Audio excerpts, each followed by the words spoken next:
안녕하세요.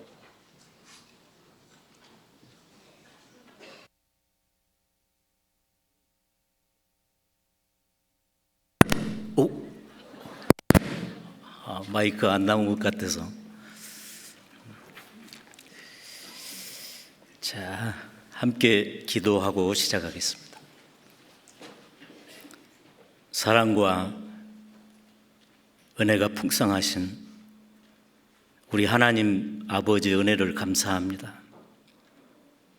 이 세상에 거저 두었다면 우리는 죄악 가운데 살다가 죽은 후에 심판받고 영원한 불못에 들어갈 수밖에 없는 우리들을 거룩한 생명의 교회를 만나게 하시고 이 교회를 통해서 영원한 속죄를 말씀을 통하여 알게 하시고 구원받는 백성으로 교회 속에 함께 거룩한 무리 속에 말씀을 배우며 또 주님의 신부로서 단장하며 성장케 해 주시니 감사합니다. 오늘 함께 모여 싸우니 말씀을 통하여 알 바를 알게 하시고 하나님께 영광이 되는 귀한 시간이 되도록 도와주시고 또 각처에 말씀이 전해지고 있는 곳마다 하나님께서 함께 하시고 또 세계 각국에 흩어져 있는 여러 나라에 수고하고 계시는 선교사님과 그 가족들 하나님의 거룩한 사랑과 장중에 두셔서 전할 때 어려움 없도록 하나님 지켜주시고 전하는 말씀마다 많은 영혼이 구원받고 하나님 나라의 확장이 될 수 있도록 인도하여 주옵소서. 이 시간 온전히 주의 손에 의지하고 우리를 죄악 가운데 구원해 주신 예수님 이름으로 기도하옵나이다. 아멘. 하나님 말씀 보겠습니다. 시편 118편입니다.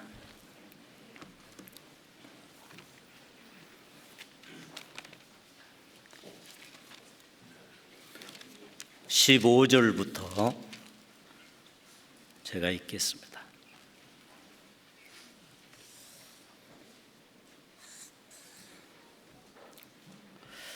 시편 118편 15절부터 17절까지 제가 읽겠습니다.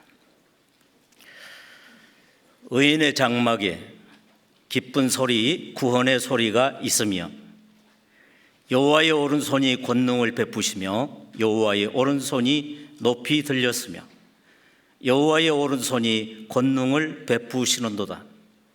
내가 죽지 않고 살아서 여호와의 행사를 선포하리로다. 여기까지 보았습니다.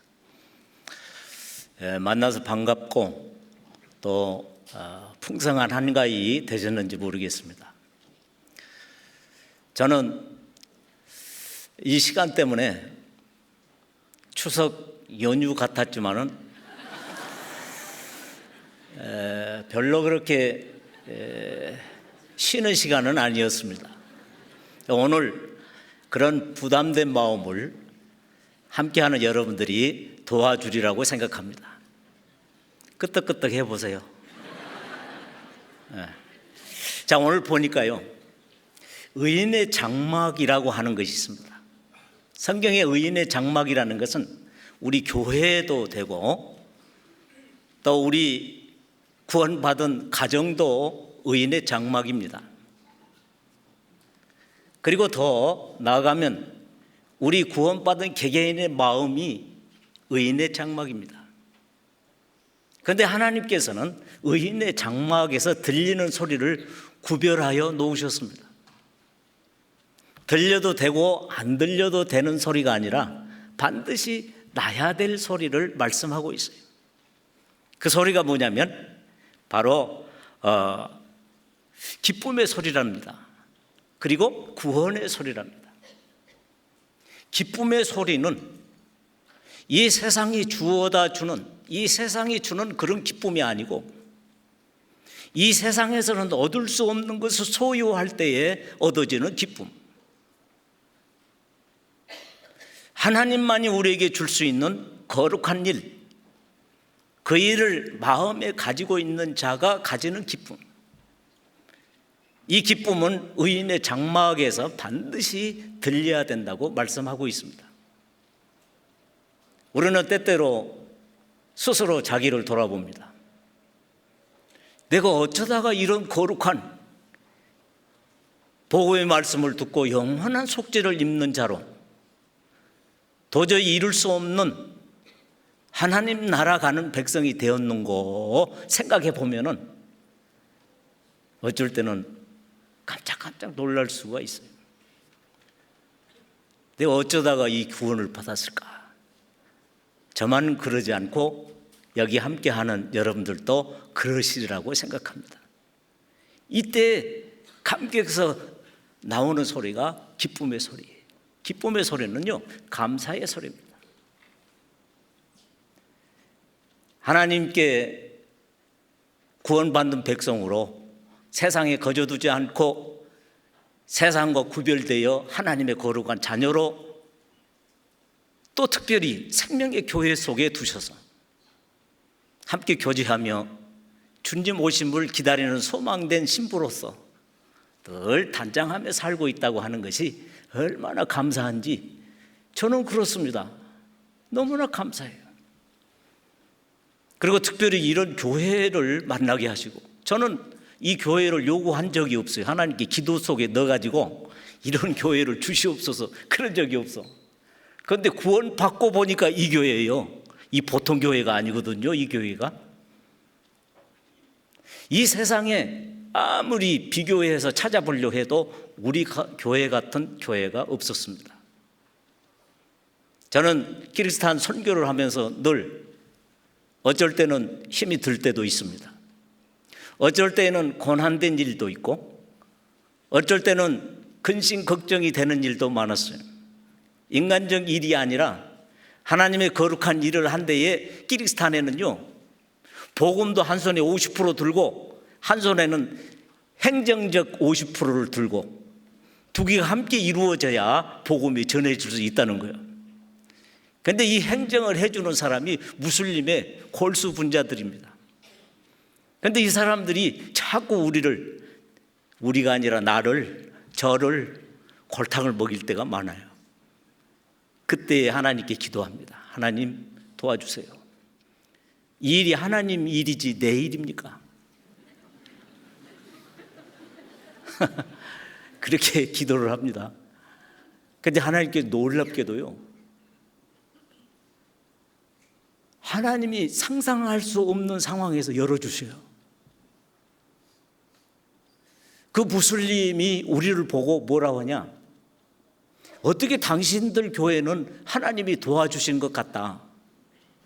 다른 종교들은 무슨 행정을 할 때 잘 허락이 안 된대요. 그런데 이상하게 당신 교회는 허락이 잘 된다고, 하나님이 특별히 도와주신 것 같다고.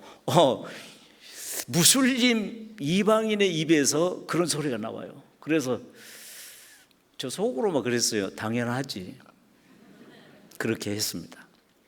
그런데 그런 상황 속에서 위로가 되고 힘이 되고 또 능력이 되는 것은 이 거룩한 교회 속에 함께하고 있다는 것, 정말로 큰 힘이 되었습니다. 오늘 이 세상이 여러분들에게 어려운 환경과 고난을 갖다 줄 때에 흔들림 없이 갈 수 있다는 것은요, 이 교회가 어떤 교회인가 알았을 때, 내가 어떤 존재가 되었느냐 하는 것을 알았을 때에 어떤 시험에도 흔들림 없이 이 길을 곧바로 걸어가리라고 저는 생각합니다. 그래서 오늘은요, 이 세상이 마지막 시대, 말세 지말이라고도 합니다. 우리가 전도 집회를 하면 끝날에 모든 징조들이 다 드러난 상태 속에서 주님이 곧 오실 거라고 우리는 생각하고 있습니다. 그렇다면 우리도 준비를 해야 되지 않겠어요? 준비라고 하는 것은 뭐냐? 연습이 아니라는 거야. 그전에는 교회 나갔다가 잠시 들어올 수도 있어요. 그런데 요새는 넘어지면 일어날 시간이 없어. 가면 갈수록 사단의 역사가 세기 때문에요, 넘어지면 일어날 힘이 없습니다. 교회를 떠나가면 돌아올 그런 힘이 없어요. 그렇다면 우리는 정신 바짝 차리고 마지막이 될수록 깨어 있으라고 하는 말씀대로 우리는 정신 차리고 깨어 있어야 되리라고 생각합니다. 그래서 오늘은요, 내가 누구인가? 그리고 내가 속한 이 교회는 어떤 교회인가? 이 교회가 정말 생명의 교회인가? 그리고 이 교회에서 주시는 영적 양식은 무엇일까? 그런 말씀을 1시간 갖고 한번 서로 교제해 보려고 그럽니다. 만약에 1시간이 넘어가면 하다가 그만둬 버리지 뭐. 그럴 각오로 요약을 하겠습니다. 자, 오늘 보니까요, 기쁨의 소리, 구원의 소리. 저는 교구 이야기를 하면은 좀 그러겠죠. 저는 우리 교구를 사랑합니다. 새벽 6시가 되면요, 카톡이 들어오기 시작하는데 기도해 달라고. 그런데 그 소리가 무슨 소리냐? 의인의 장막에서 반드시 들려야 될 구원의 소리라는 거예요. 기도해 주세요. 오늘 부모님 만나는데 기도해 주세요. 친구 전도하려고 그러는데 기도해 주세요. 다 편안한 마음이 아니란 뜻입니다. 이 복음 듣자고 입을 열면 어떤 말을 나에게 던질지 어느 정도 예측하고 있잖아요. 그래서 기도 부탁 속에는요, 편안한 마음이 아니라는 거예요. 그럼에도 불구하고 하나님께서는 입을 벌려, 네가 입을 열면 살아날 것이요 너희가 입을 다물면 죽는다는 극단적인 말씀도 성경 속에 있습니다. 우리는 기회를 얻든지 못 얻든지 입을 열어 이 복음을 전해야 될 의무와 사명을 가진 우리들이라는 거예요. 왜? 주님이 우리를 위해서 희생하시고 값주고 산 자가 되었기 때문에 그렇습니다. 이제 우리는 살아도 주를 위하여 살고 죽어도 주를 위하여 죽나니 사나 죽으나 우리는 주의 것이로다. 우리는 온전히 소유가 주의 것이 되었다는 거예요. 주님의 뜻에 따라 순종해 가고 주의 기쁨을 위해서 우리가 행동해야 될 때라는 것입니다. 50%는 내 생활, 50%는 주님, 이럴 수 없는 거예요. 올해는 주 앞에 마지막을 장식하기 위해서 뛰어가는 마지막 주자인 것. 우리 교회 속에 또 우리들에게 맡겨주신 복음의 역사는 너무나 중요하고 막대한 겁니다. 이 중요한 의무를 우리는 가진 자로 서로가 다 힘을 모아서 이 길을 걸어가야 될 것입니다. 이런 자들을 성경 속에서는 뭐라고 표현하시냐? 존귀하다고 하신답니다. 시편 116편으로 가서 보겠습니다. 16편.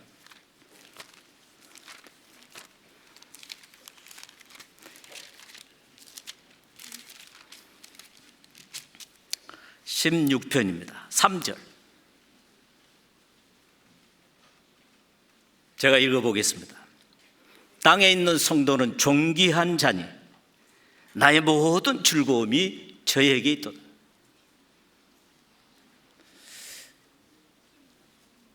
그래서 하나님께서도 나를 존귀한 자라고 말씀을 하셔요. 나는 여호와 보시기에 존귀한 자라. 땅에 있는 성도는 존귀한 자니 나의 모든 즐거움이 너에게 있다고 말씀하십니다. 예수 그리스도가 우리 가운데 오셔서 희생하시고 그 희생을 통해서 우리를 죄 없다 하시고 영원한 속죄를 입히시되 영원 생명을 얻게 하시고 하나님 나라의 소망을 두고 걸어간 백성들을 향해서 성도라고 합니다. 그런데 이 성도는 존귀하다는 거예요. 하나님은 그런 자들에게 사랑의 표현을 하는데요, 즐겁다 하십니다. 즐겁다라고 하는 단순한 한마디의 표현인데요, 저는 하나님이 우리를 향해서 하나님의 사랑의 마음을 표현한 내용이라고 생각합니다. 그래서 하나님이 우리를 사랑하심, 믿어주심, 대견스럽게 여기심, 끝까지 흔들림 없이 참고 견디며 이겨내는 그런 모습을 볼 때에 사랑하고 있다는 거예요. 그래서 그런 상자 속에 하나님이 나를 향하신 모든 사랑의 의미들을 가득가득 채운 상자를, 이름을 딱 붙였어요. 그 상자 이름이 즐거움이라고. 성령으로 충만하고 말씀 가운데 충족되어 교회 속에 믿음의 생활을 하는 사람들의 영적 눈으로 그 뚜껑을 열어서 안을 들여다보면은 하나님이 나를 향하신 그 사랑이 가득가득 들어있다는 거예요. 그러나 영적으로 어두워지고 말씀과 멀어지고 교회와 멀어지고, 그렇다면은 그 상자 속에 하나님이 나를 향하신 사랑의 마음을 느끼지 못할 겁니다. 오늘 일단은 의인의 장막에서 들리는 귀한 소리를 낼 텐데요, 그런 존재들을 하나님께서는 존귀하다고 하시고 또 내 모든 마음과 뜻이 너를 향하여 즐거워한다고 고백해 주고 계십니다. 그러면 이 존귀하다, 의인의 장막에서 있는 자들은 존귀한데요, 그 존귀한 존재들이 어떤 존재들인가? 우리 성경에서 이렇게 말씀하고 있습니다. 창세기 한번 볼까요? 35장입니다. 창세기 35장.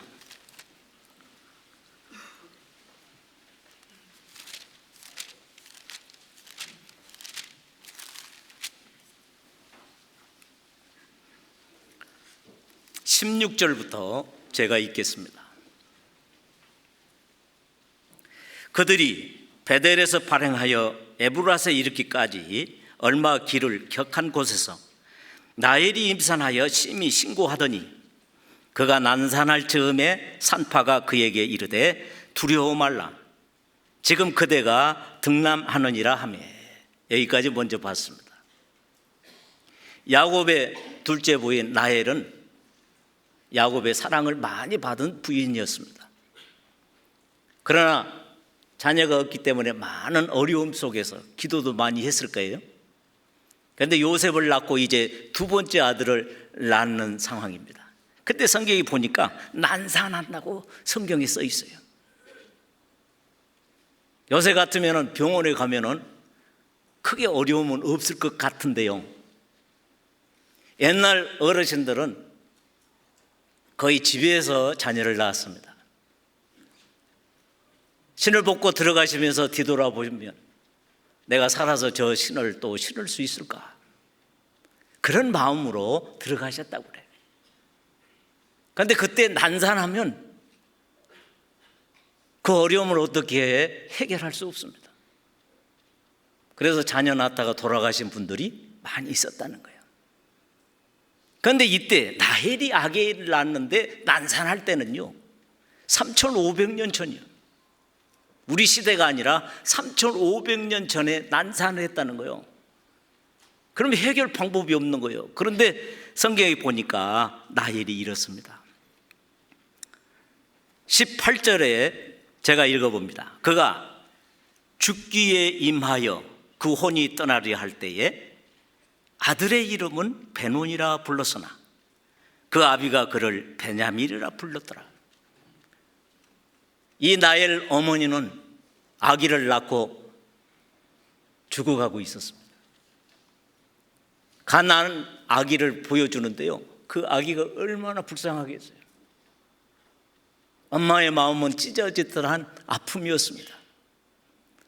갓 낳은 아들을 놓고 죽어가는 어머니의 마음이 얼마나 괴롭든지, 니를 누가 먹여줄 것이고 니를 누가 보호하며 키워줄까?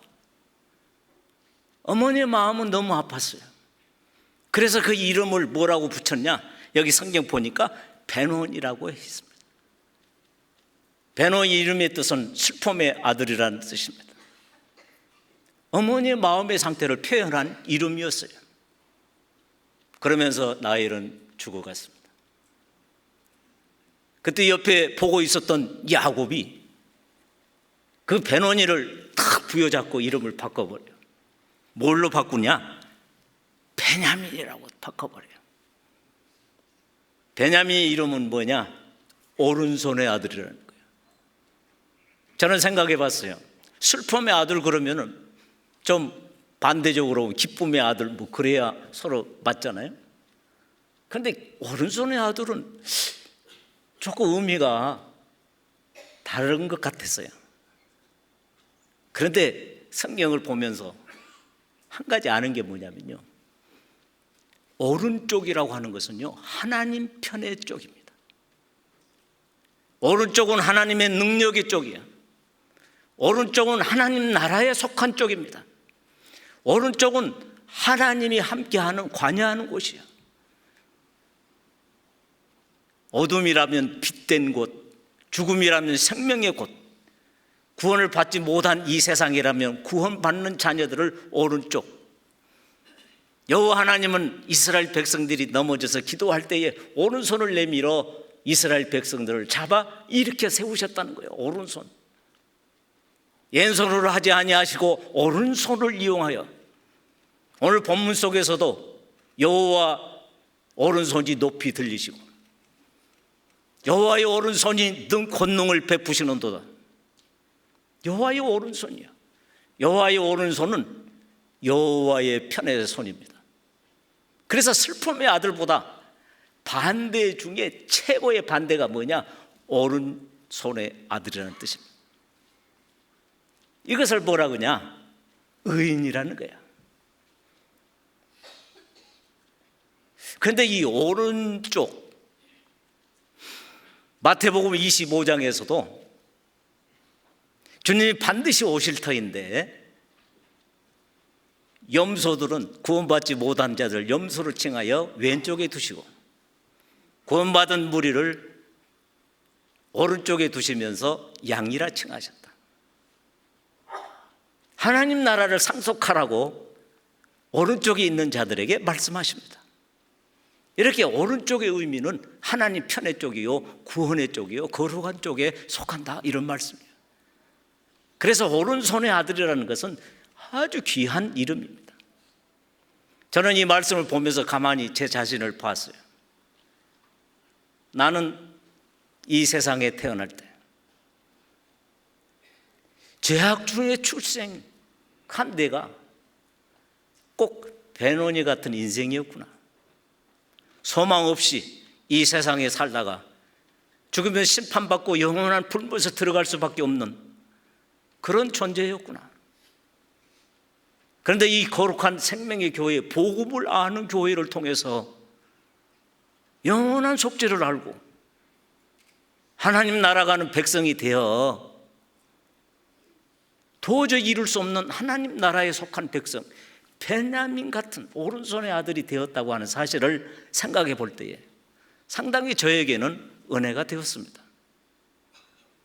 오늘 함께하고 있는 여러분들도 그런지 모르겠습니다. 그냥 끄떡거려 봐 주세요. 그러죠? 제일로 반응이 없는 교회가 우리 교회입니다.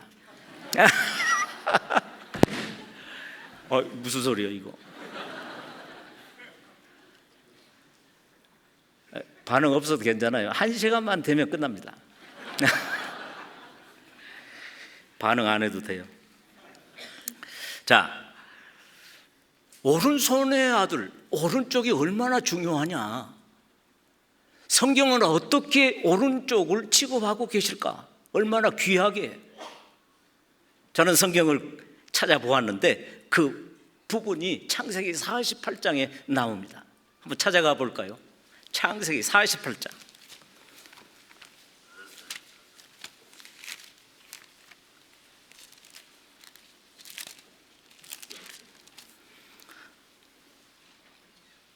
(12절부터) 제가 보겠습니다.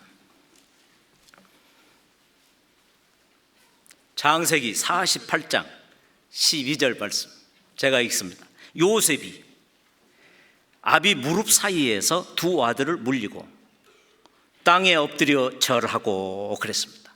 여기까지 먼저 봅니다.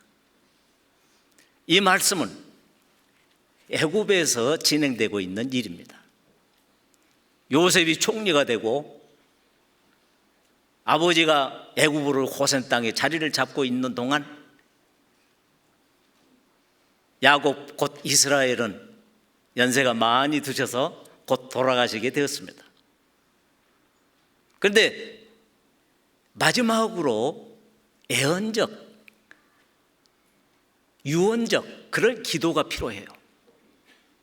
그래서 부모는 밑에 자녀들에게 그 가족의 유업을 이을고 또 하나님의 선민들이기 때문에 하나님 나라의 유업을 이을 기도를 내리는 거예요.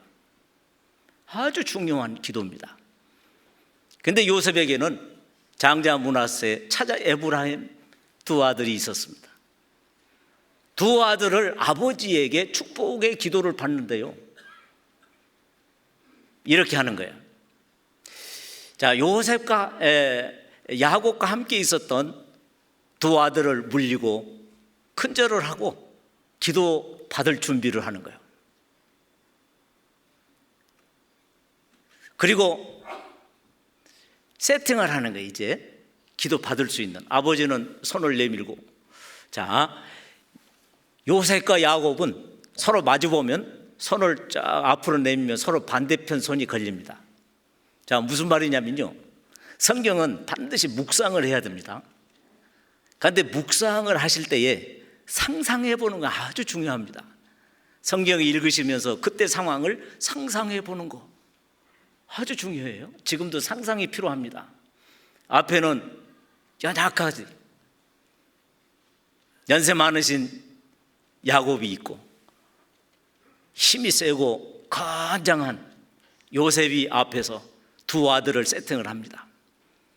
자, 손을 보니까요, 이 자리에 뭐 하러 왔냐면 이 사건을 보러 온 게 아니라 오른손이 얼마나 중요한가를 보려고 여기 왔어요. 자, 오른손의 의미를 두고 우리를 봅니다. 자, 13절 보니까요, 우스로는 에브라임을 이스라엘의 자수를 향하게 하고 자수로는 므낫세를 이스라엘의 우수를 향하게 하고 이끌어 그에게 가까이 나아가며. 손들이 많이 나왔어요. 첫 번째 우수는 누구 손이게? 내가 가르쳐 줄게. 걱정하지 말아요. 우수는 요셉 손이에요. 요셉 손. 이 우수는 요셉 손인데요, 자, 서로 마주보면 아버지 요셉의 오른손에는 아버지 왼손이 걸리는 거야. 그래서 왼손 밑에는 차자가 내려가는 거예요. 차자. 그래서 오른손으로 차자 에브라임을 앞으로 싹 미니까 아버지 왼손 밑에 딱 걸리는 거예요.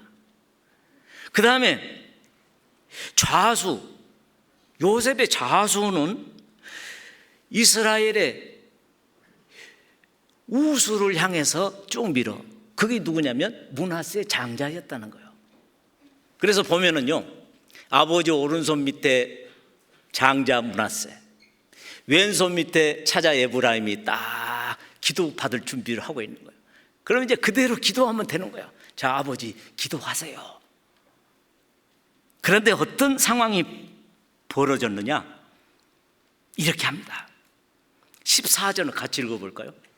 여기까지 오셨는데 다 같이 14절.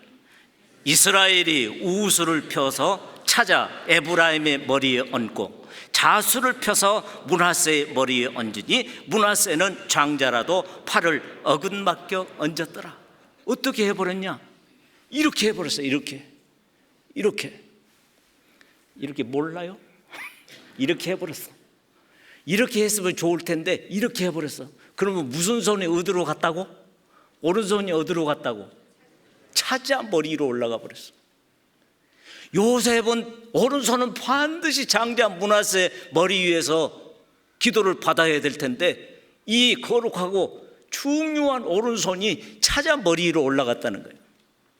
그러면서 아버지는 기도를 계속 하시는 거예요. 그런데 요셉은 기도하지 않습니다. 요셉은 보통 요셉이 아니에요. 어떤 유혹에도 넘어지지 않는 요셉이에요. 하나님의 말씀과 뜻대로 어떤 고난과 역경 속에서도 하나님을 믿고 의지하고 하나님이 주시는 약속을 기다리는 우리에게 신앙의 본이 되는 요셉이에요. 그런데 요셉이 그 중요한 시기에 기도하지 않아요. 왜냐하면 뭔가 틀렸어.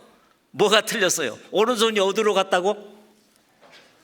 말 안 해. 절대 말 안 해. 자, 오른손이 어디로 갔다고? 찾아 머리로 올라가 버렸어요. 그러니 어떻게 요셉이 기도를 할 수 있겠어요? 그러면서 어떤 일이 일어나느냐? 17절을 제가 읽습니다. 오른손에 대한 중요한 것을 알기 위해서 여기 왔습니다. 요셉이 그 아비가 우수를 에브라임의 머리에 얹은 것을 보고 기뻐 아니하여 아비의 손을 들어 에브라임의 머리에서 므낫세의 머리로 옮기고자 하여 진행되고 있습니다. 뭐요? 연세 드신 아버지는 기도를 계속하고 있는데 그 건장한 요셉은 기도도 않고 오른손에 관심을 두고 있는 거예요. 오른손이 다른 곳에 가 있으니까 기도하고 있는 연약한 아버지의 손을 그 힘이 센 요셉이 꽉 붙들고 어떻게 하려고 그래? 누구 머리로? 힘들어 죽겠어. 빨리 대답하세요. 누구 머리로? 장자 므낫세 머리로 옮기려고 노력하고 있는 거예요. 오른쪽이 중요해요? 중요하지 않아요? 중요해요. 얼마나 중요하면 믿음의 본이 되는 요셉이 기도도 않고 오른손에 관심을 두고 기도하는 아버지의 손을 붙들고 장자 머리 위로 옮기려고 노력하겠어요? 오른손의 아들이라는 것은요, 이 땅에서 얻을 수 없는 거룩한 영생 얻는 영원한 속죄를 입는 하나님의 자녀요, 그리스도의 신부를 의미하는 거예요. 우리는 다 누구냐? 오른손의 아들들입니다. 우리는 다 베냐민 같은 존재들이야. 우리는 베노니 같은 자들이 거룩한 주님의 희생과 죽으심을 통해서 영원한 속죄를 우리에게 주셔서 우리는 당당하게 베냐민 같은 오른손의 아들이 되었습니다. 이것이 우리의 신앙의 고백인 거예요. 이 세상에 어떤 크고 어떤 것이 우리에게 유혹할지라도 흔들림 없이, 왜냐하면 우리는 반석 대신 그리스도 위에 집을 지은 자들이기 때문에 그렇습니다.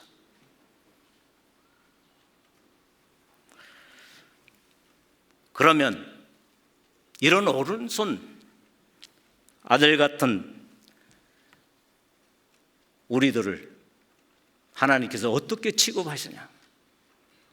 이렇게 하십니다. 누가복음을 보겠습니다. 누가복음 10장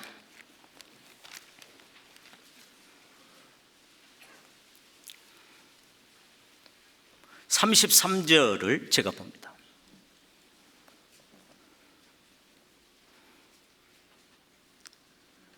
어떤 사마리아인은 여행하는 중 거기 이르러 그를 보고 불쌍히 여겨. 여기까지 먼저 봤습니다. 이거는 우리가 너무 잘 알고 있는 여리고로 내려가는 자가 강도를 만나 거반 죽게 되었던 말씀입니다. 그런데 거기에 제사장도 지나가고 레인도 지나갔습니다. 그런데 사마리아인만 그를 불쌍히 여겼습니다. 사마리아인은 누구냐면 예수 그리스도 자기를 의미하고 있어요. 아무리 그들이 종교성 그리고 많은 사람들에게 추앙을 받고 또 유명할지 모르지만 그들은 인생들을 불쌍히 여길 수 있는 자격이 없다는 거예요. 레인도 그냥 지나가고 제사장도 그냥 지나갈 수밖에 없었어요. 그러나 사마리아인 곧 예수님만 이 세상에 죽어가는 영혼들, 진짜 불쌍한 게 뭐냐? 우리가 지나가다가 만나는 어떤 불쌍히 여길 만한 사람들을 보고 불쌍하다 말하지 않습니다. 그것은 이 세상의 눈으로 볼 때는 불쌍하지만 하나님의 눈으로 볼 때는 진짜 불쌍한 게 뭐냐? 이 세상에 복음을 들었으나 받아들이지 아니하고 복음 안에서 영생을 얻지 못하고 이 세상에 살다가 이 세상을 마치면 백보자 심판에 그 행위대로 심판을 받고 영원한 불못에 들어가고 소망 없이 영원한 지옥에 쳐 들어가는 그 존재가 가장 불쌍한 존재들이에요. 그런데 여기에 불쌍하다고 하는 것은 그런 의미도 들어있다는 거예요. 그런데 이 불쌍히 여길 수 있는 분은 누구냐? 불쌍하지 않도록 해줄 수 있는 분이 유일하게 한 분밖에 없어요. 그분이 누구냐? 메시아이시요 그리스도이시요 구세주가 되시는 예수님밖에 없다는 거예요. 이 예수님만 불쌍한 자를 불쌍하지 않도록 해주셔요. 저도 그렇고 여러분들도 다 불쌍한 존재들이었어요.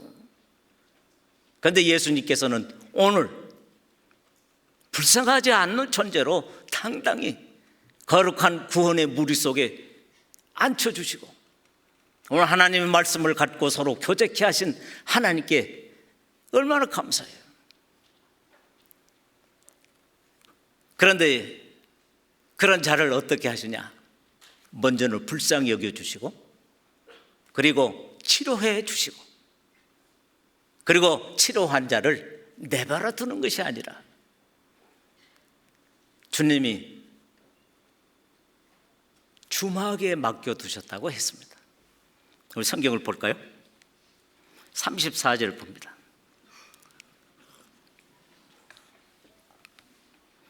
가까이 가서 기름과 포도주를 그 상처에 붓고 싸매고 자기 짐승에 태워 주막으로 데리고 가서 돌보아 주고 35절 이튿날에 데나리온 둘을 내어 주막 주인에게 주며 가로되 이 사람을 돌보아 주라. 부비가 더 들면 내가 돌아올 때에 갚으리라 하였으니 이 주막은 교회를 의미합니다. 그런데 예수님이 사랑하는 존재를 어디에 맡기시냐? 교회에 맡기셨다는 거예요. 그러면서 교회에게 부탁이 뭐냐? 나는 놓고 가는데 맡길게 좀 돌보아 주어라고 하는 거예요. 교회는 주님이 자기 희생과 죽음을 통해서 치료된 영원 속죄 입는 자기의 신부를 교회에 맡겨놓으시면서 좀 돌보아 주어. 그렇게 교회에 부탁합니다. 교회는 무엇 하는 곳이냐? 돌보아 주는 곳입니다. 돌보아 주는 것은 뭐냐면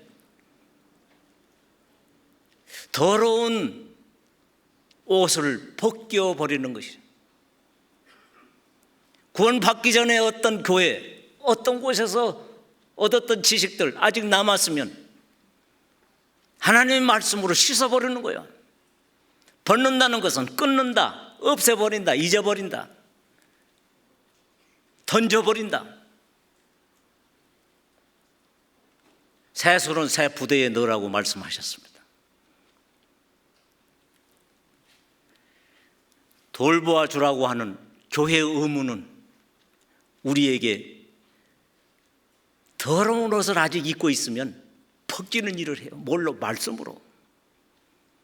그리고 새 옷을 입혀주십니다. 더러운 옷을 입었는데 겉에다가 새 옷을 입히지 않습니다. 둘 다 베려버리는 거예요. 그래서 우리는 교회 속에 맡김받 해야 돼. 자, 맡기려면 어떻게 하느냐? 성경 골로새서로 급히 가보겠습니다. 시간이 얼마 안 남아서. 골로새서 3장. 제가 아까 괜한 소리 했어요.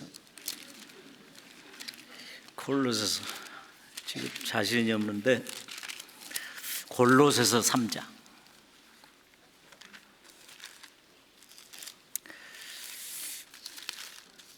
골로새서 3장. 자, 2장부터 보겠습니다. 골로새서 2장 6절 말씀. 그러므로 너희가 그리스도 예수를 주로 받았으니 그 안에서 행하되. 이게 무슨 말이냐면요, 주로 안 받았으면 상관없다는 거야. 예수 그리스도를 주로 받았다면 그 안에서 행해라. 교회 안에서 행해라. 말씀 가운데 행해라. 교제 속에 행해라. 명령하십니다. 이것은 타협하고 서로 상의하는 게 아니에요. 예수 그리스도를 주로 받았다면 반드시 그렇게 해야 돼라고 교회는 명령하십니다. 말씀을 통해서 그 안에서 행하되 교회 속에 행한데 첫째로는 7절에 보니까 그 안에 뿌리를 박으며 그랬어요. 교회는 왔다 갔다 하는 곳이 아니라 교회 속에 예수님이 심어놓은 대로 가만히 있는 거야. 그래야 뿌리를 내려요. 뿌리를 내리는 의미는 뭐냐? 살아나라는 것이야. 교제 속에 살아나라는 거야. 주인처럼 그 자리를 차지하고 내린 뿌리를 통해서 싹이 나오고 꽃을 피워서 결과적으로는 주인된 그 뜻에 맞추어 열매를 맺으라는 뜻입니다. 뿌리를 내리지 못하면 주인이 요구하는 열매를 열 수가 없다는 거예요. 뿌리는 뽑았다 심었다 하면 다 죽어요. 제가 키르기스탄에 한 2,500평 정도 어떻게 줬어요, 하나님께서. 얼마나 넓은지 몰라요. 그거의 시장도 그런 땅을 안 갖고 있어. 지나가다가 부러워해요. 그런데 풀맨이라고 죽을 뻔했어. 얼마나 넓든지 풀이 잘 나요. 아주 제일 잘 된 것이 풀이야. 그러면 저희 자매랑 아침에 기도하고 나와서 둘이 교제하면서 뿌리까지 캐내. 캐내면서 둘이 교제하면 얼마나 행복한지 몰라요. 그런데 시간이 없으니까 이거 할 이야기를 못 하겠네. 항상 저는 손님이요. 여보 그만해요. 조금만 더 합시다. 그래서 어느 날 제가 주인 행세를 해보려고 했어요. 오늘은 우리 자매가 그만하자 하면 내가 더 하자겠다. 이제 마음으로 결심을 하고 이제 그랬더니 진짜 저희 자매가 이제 들어갑시다 그래요. 아니 더 합시다. 근데 그 멀리 못 가요. 여전히 나는 손님이야. 그래서 그 넓은 땅에 교회당을 짓고 이제 빈 자리가 있으면 나무를 사서 심어요. 그런데 진행하다 보면은 거기에 무엇을 건물을 짓는다든지 어떤 계획이 세워지는 거예요. 그러면은 그 나무를 뽑아서 이쪽으로 심어. 또 여기 계획이 세우면 뽑아가지고 이쪽에 심어. 뽑았다 심었다. 이 나무 죽기 살게? 예? 죽는다 해. 오늘은 죽는 걸로 돼 있어. 프로그램. 다 죽는다. 다 같이 시작. 그러지. 뽑았다 심었다 하면 죽어요. 오늘 말씀 줄거리가 죽게 돼 있어. 죽어요, 죽어. 알았어요? 우리가 그래. 교회 속에 심었다 뽑았다 하면 다 죽어. 교회 왔다 갔다 왔다 갔다 갔다 갔다 안 보이대. 이게 뿌리를 못 내리기 때문에 그렇습니다. 손님과 주인의 다른 점이 하나 있어요. 손님은요, 오면 반드시 가야 돼. 어느 날 귀한 손님이 전화 왔어요. 집에 방문한다고. 얼마나 반갑든지 모셔드렸어요. 음식도 특별히 준비해서 대접을 잘했어. 그런데 저녁에 갈 생각을 안 해. 이 사람 이상하네. 그래, 모처럼 오셨으니까 한밤 잘난가 보다. 그게 주무시게 했어요. 그런데 그 다음날 또 안 가. 그렇게 조금 생각이 이상해졌어. 이거 보통이 아니네, 이 사람. 그런데 그날도 재웠어요. 그런데 3일 밤도 또 안 가. 그건 좀 이상하지, 우리가. 왜 그럴까? 그 귀한 사람이 왜 가야 되냐 그 말이야. 왜? 손님이니까. 그것도 몰라. 손님이니까. 내가 다 가르쳐줘. 지금 시간이 없어서. 손님이니까 가야 돼. 그런데 사랑하는 남편이 퇴근하고 들어올 시간이 됐는데 안 들어와. 1시간, 2시간. 큰일 났네. 오다가 차 사고 났나? 사랑하는 아내가 조바심을 갖는 거예요. 그러다가 10시, 11시, 12시에 들어왔어요. 그래도 다행히 아무 일 없이 잘 들어왔어. 왜 남편을 그렇게 기다리는 거예요? 하루도 아니고 몇 시간 잠깐 비웠다고. 주인이라고 그래. 다 같이 시작. 주인이니까. 맞아요. 우리도 주인이라는 거예요. 나 하나 정도 주일날 빠져도 되겠지. 아니요, 금방 알아버려. 조장이 바로 전화합니다. 왜 그럴까? 그 사람이 누구니까? 그렇지. 조금 끝날라 그러니까 맞아가. 하여튼 아까부터 맞췄으면 얼마나 좋아. 주인이니까 알아보는 거예요. 그 빈자리를. 걱정하지 말아요. 여러분 한번 빠져봐. 금방 알아보러. 구역장 전화하지, 조장 전화하지, 전도인 전화하지, 다 전화합니다. 교구장도 빼주면 또 서운하니까 교구장 전화하지.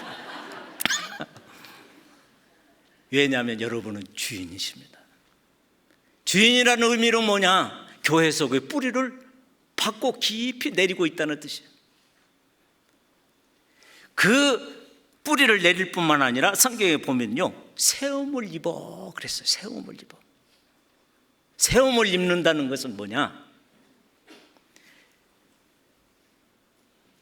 내 힘이 아니라 누구에게 의지한다는 뜻이야.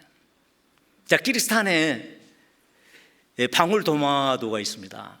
그런데 그 나라에는 없어요. 그래서 한국에서 씨앗을 갖다가 심어요. 그런데 땅이 얼마나 기름지든지요, 지력이 세가지고 2m 올라가면 그 굽으로 다시 내려와. 이렇게 유통받아갖고. 그런데 저희 자매가 일하는 분에게 부탁해서 철근을 딱 긴 걸 해서 꽂아놨어. 그래가지고 그거 묶어줬어요. 그랬더니 올라가서 내려오면서 열매 열기 시작해가지고 언제까지 따먹냐면요, 설이 내릴 때까지 따먹어요. 얼마나 맛있는지 몰라. 새벽에 아침이 일어나면요, 나와서 교제하면서 그거 바로 따먹어요. 그런데 어느 날 제가 아침에 나왔어요. 그랬더니 방울토마토가 폼을 잡고 내 앞에서 딱 서 있어. 이렇게. 오늘 아침에 왜 그러냐 너? 서 있다 그거예요 지금. 그래서 가까이 가서 보니까 어디에 의지하고 있어요? 철근 나무, 철근에 의지하고 있어. 가만히 들여다보니까 매도 묶여져 있어요. 그 바람이 불어도 큰 나무는 빵빵 넘어지는데 그 연약한 방울토마토는 넘어지지 않아. 어디에 의지하니까? 철근에 의지하니까. 교회는 세움을 입는다는 뜻은 내 스스로 세움을 입는 것이 아니라 그리스도에게 의지한다는 거야. 그리고 말씀으로 매듭을 지어 묶여져 있어야 돼. 이것이 바로 교회 속에 뿌리를 내리고 세움을 입는 그리스도인의 아름다운 모습들입니다. 내 스스로 내 힘으로 잘 서서가 안 돼요. 그거는 주님께 얼마나 의지하냐에 따라서 그 사람을 믿음이 있다 말하는 거예요. 주님이 주시는 능력과 힘으로 주의 일을 하고, 전도도 주님이 주시는 힘을 가지고 전도하고, 주님 오실 때까지 신부로 단장하는 곳이 어디냐? 교회라는 거예요. 교회에서 신부의 옷을 입혀주시고 더러운 옷을 벗기고 새 옷을 입혀주셔서 주님 오실 때 당당히 설 수 있도록 준비시키는 곳이 어디냐? 바로 교회라는 거예요. 교회는 어머니와 같은 곳입니다. 이런 교회를 떠나서는요, 살 수 없어. 올바른 성장이 안 돼. 성경에 보면 물가에 심은 나무가 뿌리를 강변에 뻗치고 더위가 올지라도 두려워하지 아니하고 입이 청청하며. 무슨 말이에요? 항상 물가에 강변에 뻗쳤다는 의미는 여러 부서에 뿌리를 쫙 뻗었다는 의미예요. 한 부서에 가가지고 왔다가 가버리는 게 아니라 구역 모임, 조 모임, 교구 속에 어떤 부서 속에 강변에 뿌리를 쫙 뻗치고 주일날, 수요일날 말씀을, 영적 양식을 먹으면서 올바른 성장을 해갈 때에 주님이 반드시 아름답게 사용하시리라고 저는 생각합니다. 반드시 물가에 심겨진 나무만이 잎이 마르지 않아요. 시편 1편 3절에서도 그 잎사귀가 마르지 아니함 같으니라고 말씀하시죠. 우리는 잎이 청청하고 그 잎사귀가 마르지 않는다는 뜻은 뭐냐면요, 강팍하지 않는다는 뜻이에요. 영적으로 메말라 있는 상태를 말하고 있는 거예요. 마음이 강팍하면 무슨 현상이 일어나냐? 탁 건들면 성질이 팍 나와. 성질이 나와. 그전에 안 했는데 내가 왜 이러냐? 혼자 있을 때 틀림없이 영적으로 가라고 있다는 거예요. 말씀이 충족이 없고 교회 속에 주시는 말씀을 먹지 않고 있다는 거예요. 그렇기 때문에 마음이 강팍해져요. 그래서 건들면은 성질이 나. 용서가 안 돼, 용납이 안 돼, 이해가 안 돼, 덮어주지 못해. 그러나 성령으로 충만하고 물가에 심겨진 나무처럼 강변의 뿌리를 퍽 뻗치면은 더위가 올지라도 두려워하지 않는 거예요. 어떤 고난 역경이 와도 두려워하지 않아요. 어떤 자를 보아도 용서하고 이해하고, 특별히 부부간에도 서로 사랑하고 이해하고, 옳고 그름을 따지지 않고 나는 당신이 있어서 행복해, 또 저쪽에서도 나도 그래요. 얼마나 행복한 가정이에요. 그런 것은 다른 데 있지 않습니다. 교회 속에서 주시는 말씀에 물가에 심겨진 나무가 주시는 양식을 흡족히 빨아들일 때에 그 이파리가 청청하고 메마르지 않은 상태, 그런 상태는 아무리 건드려도 화내지 않습니다. 한번 해보세요. 오늘 저녁에 한번 해봐. 오늘 말씀 먹었으니까 청청하잖아요. 한번 해봐. 용납이 되고 용서가 되고 이해가 되고 안아주고, 그래서 내 탓이라고 하고. 참 부부간에는요, 내 탓이 참 중요한 것 같아. 우리 남자들끼리, 형제들끼리 모이면 이야기입니다. 우리가 아내에게 힘이 없어진 줄 아세요? 우리끼리 해보면요. 그런데 힘이 없어져, 사실은. 자매들이 힘 셉니다. 자, 이런 시간이 없으니까 빨리 넘어갑시다. 그 다음에 교회 속에는 교훈을 받은 대로 우리가 믿음에 굳게 서서 감사를 넘치게 하는 자. 우리 교회 모든 형제 자매님들은 감사가 넘치는 그런 분들이 되었으면 좋겠습니다. 감사는 무조건 감사하는 게 아니야. 뿌리를 깊이 받고 교훈을 받은 대로 믿음에 굳게 서서 있는 자만 감사하게 돼 있습니다. 강변에 뿌리를 뻗치고 입이 청청한 자만 감사할 수 있습니다. 우리 이 자리에 함께하는 저와 우리 형제 자매님들, 주님 오실 때가 다 됐습니다. 우리는 신부로서 교회 속에 돌보아 주심을 받아야 돼요. 교회는 어떤 곳이냐? 나를 돌보아 주는 것. 다 같이 따라서 하겠습니다. 나를 돌보아 주는 것. 교회는 어떤 곳? 저 뒤에 세 사람 안 하고 있어. 내버려 둬버려.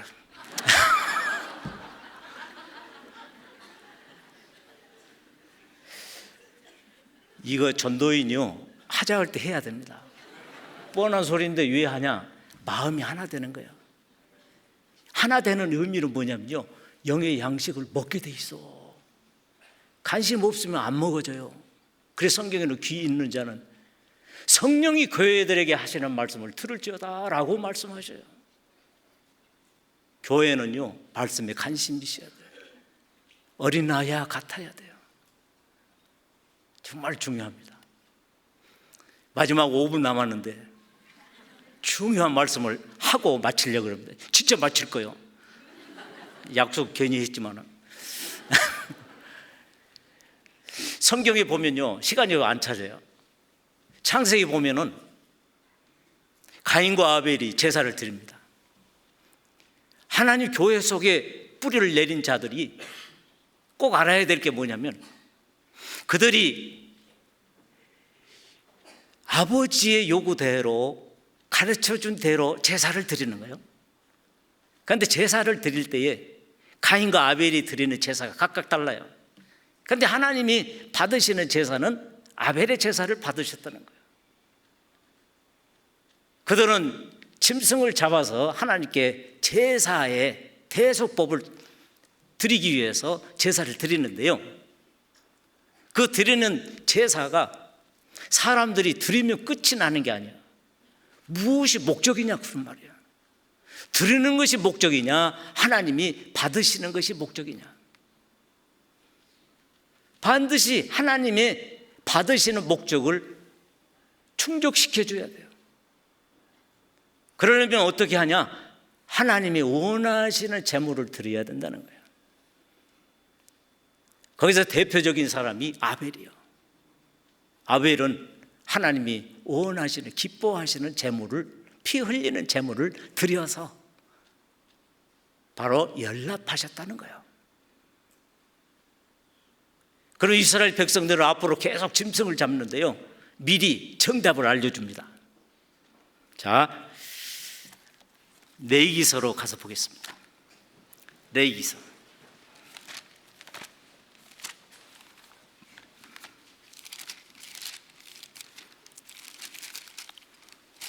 19장입니다.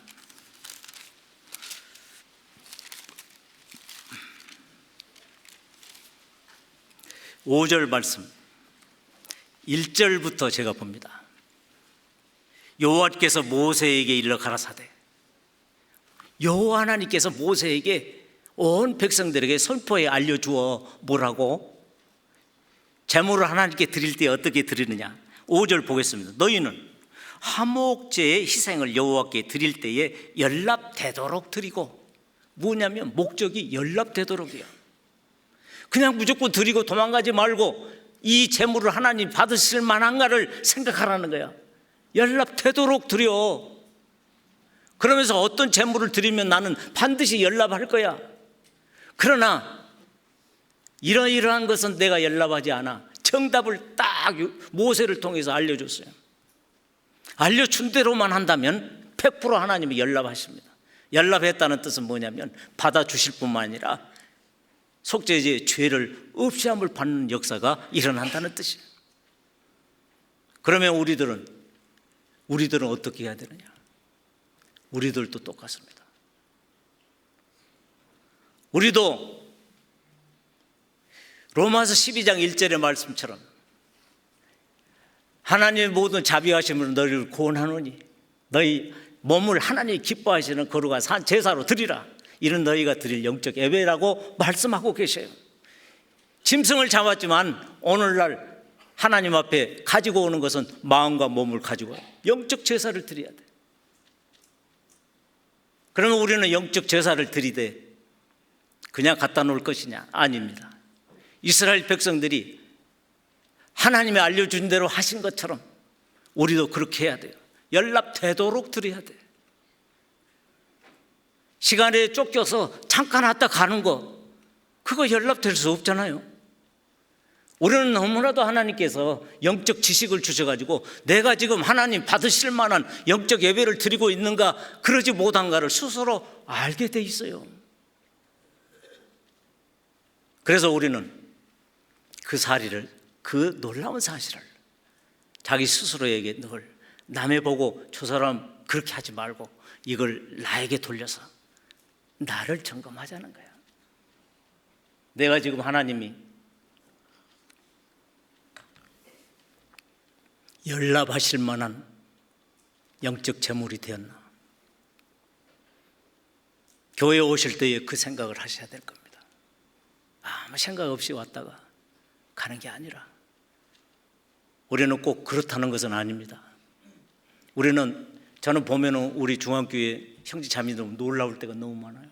그 바쁜 시간에 시간 쪼개서 얼마나 급히 오셔서 말씀 앞에 고독히 앉아서 말씀에 관심을 두고 최선을 다해서 그 말씀을 듣고자 하는 그런 모습들은요, 어떻게 저렇게 할 수 있을까? 이 시대에 저는 너무나 감사하고 그런 모습을 저는 감격합니다.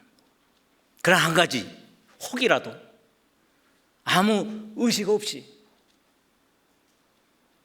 이곳에 온다면 손해라는 거예요. 우리는 하나님 받으실 만한, 연락하실 만한 그런 제물이 되기 위해서 준비하자는 거야. 마음으로 준비하고, 또 말씀을 받기 위해 준비 기도할 때도 진실된 마음으로 기도하시고, 그러면서 준비하실 때 반드시 그 말씀은 여러분들이 영적 양식이 되리라고 생각합니다. 의인의 장막에는 기쁨의 소리, 구원의 소리가 들립니다. 하나님께서는 그런 자들을 존귀하다고 하시고 즐거움이 다 있다고 말씀하셔요. 그런 존재들을 누구냐? 오른손의 아들이라고 말씀하시잖아요. 우리는 이 세상에 거저 있는 존재들이 아니라 그리스도가 우리를 자기 소유로 삼으시고 그리스도로 칭하여 놓으시고 거룩하게 하시고 치료 다 하셔서 거룩한 생명의 교회 가운데 맡겨두셨어요. 반드시 주님은 그 교회를 찾아오셔서 나를 찾으러 오실 겁니다. 그 앞에 당당히 부끄러움이 없이 서기 위해서 교회 속에 돌보아 줌을 잘 받아야 되리라고 생각합니다. 기도하겠습니다. 사랑과 은혜가 풍성하신 우리 하나님 아버지 은혜를 감사합니다. 거룩하고 생명된 교회, 마지막 복음의 주자로 하나님의 거룩한 하나님 나라의 확장과 복음의 역사를 우리에게 맡겨주시고 국내뿐만 아니라 국외에 우리 복음이 전해질 수 있도록 최선을 다하는 우리 교회와 하나님의 거룩한 사랑으로 함께 협력하는 형제 자매님들, 주님 오셔서 칭찬하시리라고 믿습니다. 선을 행하다가 낙심치 말라고 우리에게 말씀하십니다. 우리는 깨어서 더욱더 주님 오심을 기다리며 세상이 주는 어떤 어려움이 주님이 주시는 이 큰 마음을 흔들림 없이 손해보지 않도록 끝까지 참고 견디어 이겨내는 그리스도의 승리자가 되어 주 앞에 칭찬받는, 그리고 생명의 면류관을 얻는 참된 그리스도의 신부가 다 되도록 인도하여 주옵소서. 우리를 죄악 가운데 구원해 주신 예수님 이름으로 기도하옵나이다. 아멘. 460